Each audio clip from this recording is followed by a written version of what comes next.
The COVID-19 pandemic was conceived, orchestrated, and executed by Emmanuel Macron. This was done with the help of Alexandre Benalla, his former bodyguard, who became famous after a video was published in which he, dressed as a police officer, was beating a mysterious couple at a May 1st protest in 2018. Benalla accompanied Macron everywhere, including on his international trips, until July of that year. Later, due to the scandal, he was fired, but he continued to work for Macron secretly. The pandemic was the result of a thoroughly evil project involving scientists, military personnel, business people, government agents, criminal organizations, virology laboratories, and test subjects. The first big question was where to mass produce SARS-CoV-2, a virus originally created at the Pasteur Institute in 2004, derived from HIV. Where to do so secretly and safely? The answer was to ensure confidentiality. The work would have to be done in some clandestine laboratory in Ukraine. The viruses would then be spread to the four corners of the world. But before that, an entire operational scheme had to be precisely defined so that contaminations would occur progressively and synchronously in a wide range of countries. Hence, trials were necessary. Alexandre Benalla was the one who would travel everywhere, engaging work teams with the collaboration of the local mafias.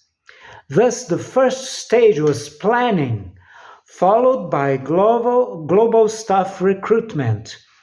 Next came the testing phase, which would last practically the entire year of 2019. These trials were conducted in just a few cities, but on different continents. In Barcelona, Turin, and Milan, for example, the SARS-CoV-2 virus was found in systematically frozen sewage samples well before the pandemic arrived in Europe. Barcelona in March 2019, and the other two cities in December, even before the infection began in China. China was chosen as the origin of COVID, and the city of Wuhan was chosen because it had a virology laboratory there, built incidentally by France. But how would the viruses be transported? In the most unimaginable way. The samples would depart from the port of Odessa, be transferred to a French nuclear submarine, and then travel to the China Sea near Guangzhou, also known as Canton, a port city in southern China. Well, Guangzhou is connected to Wuhan by a state-of-the-art bullet train, which makes the journey in just 2 hours. Unlike air travel, trains do not normally screen luggage. But how could virus samples brought by submarine secretly reach the port of Guangzhou? Here's where Alexandre Benalla comes in.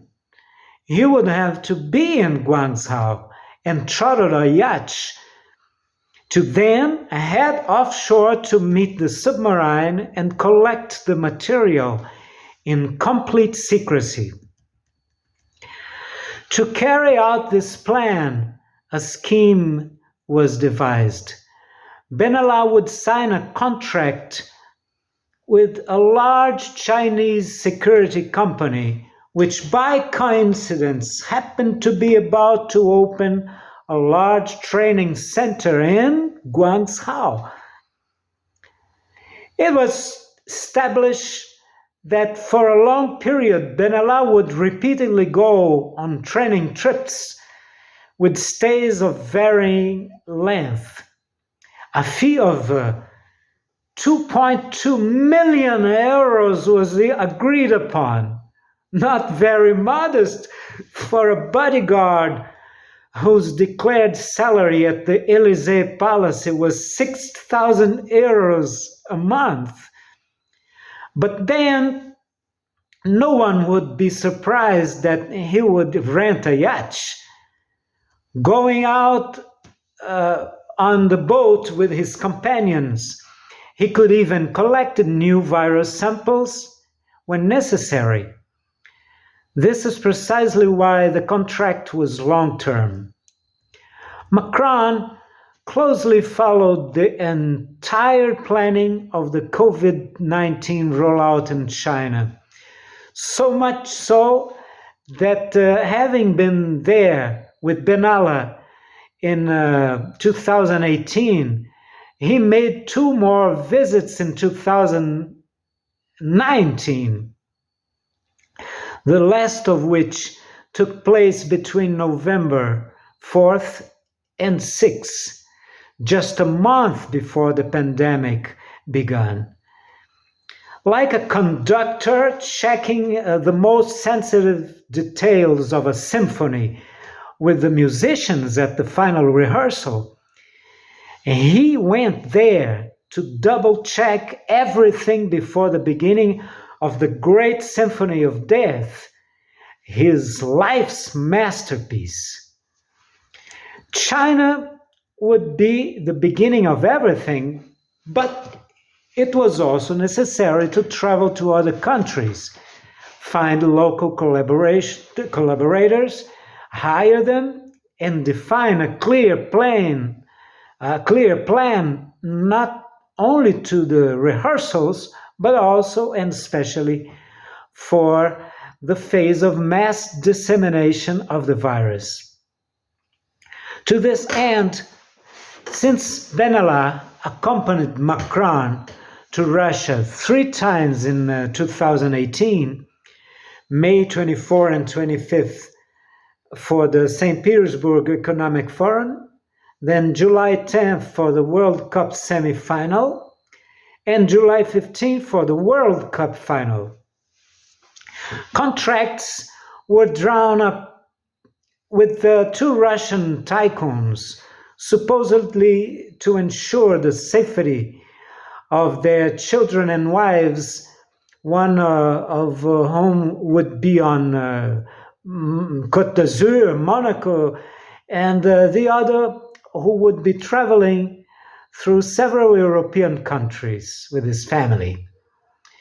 Each contract would reportedly pay 2.2 million euros.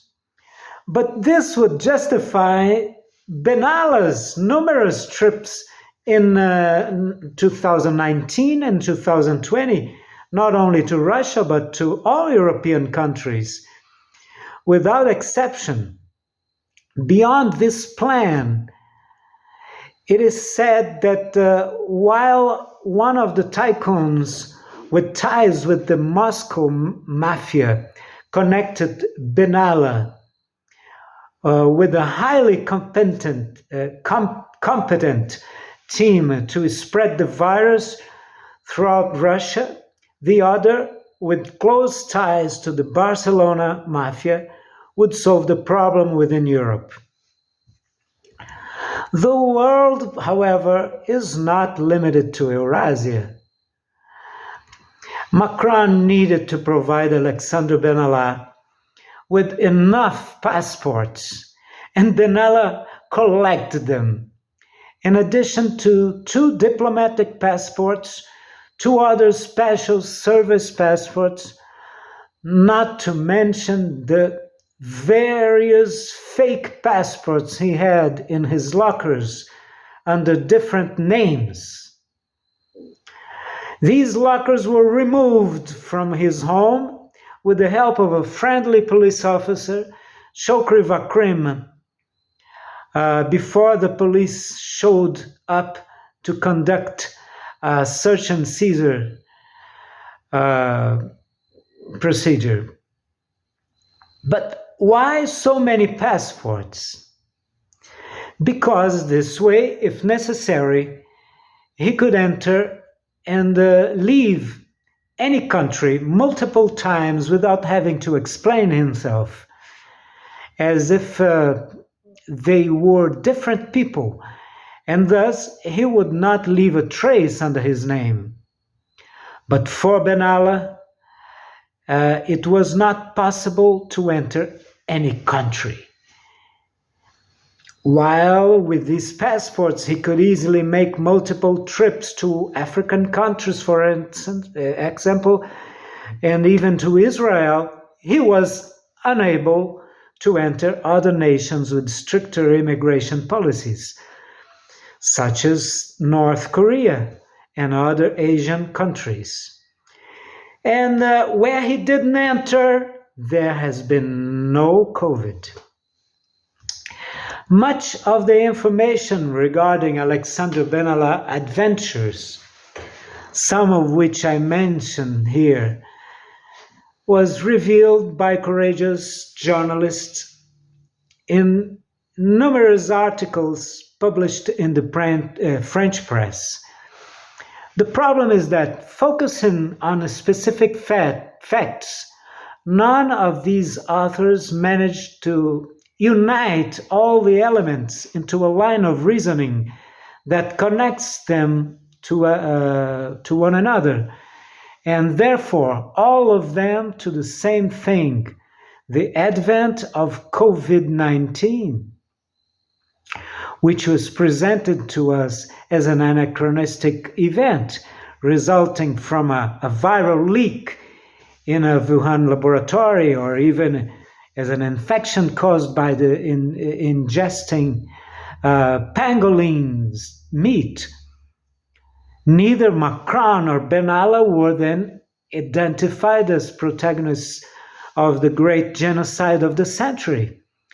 These articles, however, were useful, as they allowed us to understand in some detail the nature of Emmanuel Macron's relationship with Alexander Benalla, and of Benalla with so many other supporting characters in the great pandemic. Taken together, these scenes of an almost perfect crime are the tip of the iceberg that will lead the downfall of Macron and his wretched court. Like a puzzle, if we have many pieces, perhaps we can already guess the picture.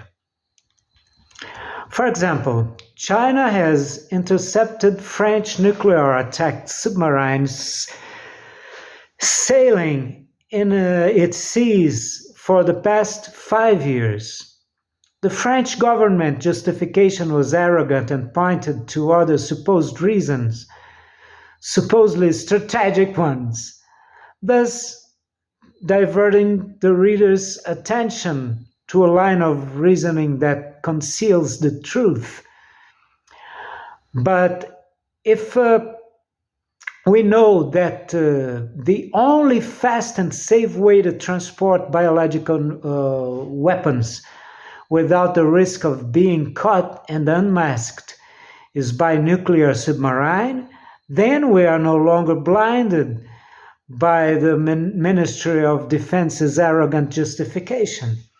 Indeed, all our arrogance hides something, and how often it is used to prevent the world from reacting. Our analysis is not reactive, but rather synthetic. Everything in this criminal case is connected, and intuition helps us to see what remains obscure. As more information reaches us, our perception of the connection between these many seemingly unrelated facts grew. Now everything makes sense and no doubt can arise. Perception here is unambiguous. The picture is stable. The only thing that is ambiguous is Macron and his satellites as well. A pressing question is, who is behind Emmanuel Macron's actions? Much has been written about him, often described as a president serving London bankers rather than the French people. In the case of COVID, however, the gravity of his actions increases, reaching such scale that after the stupefaction, we are overcome by a revolting perplexity that has no end and cannot be resolved. If psychiatry speaks to us of psychopathy, and the history tells us of Hitler, Nero, Caligula, Macron is nevertheless more difficult to understand. Sometimes he seems human, sometimes he even seems sympathetic, but he is always evil. Wherever he goes, catastrophe is not far behind. Taking this further, it was mentioned by me that the viruses were replicated in laboratories in Ukraine. So it's not difficult to conclude why President Volodymyr Zelensky is so powerful. It is not difficult to understand that he knows everything that Macron did there. And therefore, Macron is in his hands. Just as he also had power over Biden because of his son Hunter's shady Ukrainian dealings. It's much easier now to understand why the war in Ukraine never ends. The French president, as he himself said in a 2022 interview, went to Moscow to try to prevent peace. Immediately after realizing the slip of the tongue, he corrected himself to prevent war. But Freud explains that. In fact, Macron went there, indeed, to prevent peace and tell Putin that what he was aiming for Russia was impossible, since Ukraine would join NATO anyway, etc., etc. And Putin, seeing himself without options, was forced to go ahead with the special military operation, and all dialogue with the West was interrupted. As we can see in the politics of Western countries, today everything is hypocrisy, and the truth no longer has a place. Two other European leaders, just like Macron, they have to obey Zelensky. They can't separate themselves from Macron because they were caught in a vast web of corruption. They are part of this web of corruption in which everyone is at fault, and thus no one denounces anyone else, lest everyone else fall. Therefore, let's not expect any Western head of state to step up and denounce the perpetrator of COVID-19, even if they knew. Nor should we expect the justice system, together with the press, to shed more light to the relationship between Macron and Ben Ali. Perhaps the laws have been changed to make justice ineffective, and the press freedom isn't truly complete, perhaps. Perhaps the laws and the press can't go through completely because there's just a lack of holy intuition in these lands. I don't know. The fact is that this is a very dangerous game. And I dare to say the time when lies could triumph over truth is over. God exists today, as always. Sometimes he seems to sleep, but then suddenly he rises. Now a man is praying. He gives his life. The consequence cannot be otherwise. The world of the unjust begins to crumble. There will be nothing left for them but one stone upon another. My contribution ends here. The countries affected by COVID have the means to track the movements through which Ben Ali and the other Macronites were building and deploying the deadly machine called COVID-19. Through the records kept by immigration departments that film and photograph everyone entering their territories, these countries, especially China and Russia, will be able to investigate the entries and exits of Ben Ali and his Benalites, especially during 2019 and 2020, but also from the second half of 2018 and the first half of 2021. Everything I say here can be confirmed by this tracking work to be accomplished by their respective secret services, so that a large number of criminals may be identified, paving the way for punishment. Journalists can also deepen their research, this research here, complementing government efforts, ensuring the case's elucidation down to its finest details. After all, we must do it before it's too late.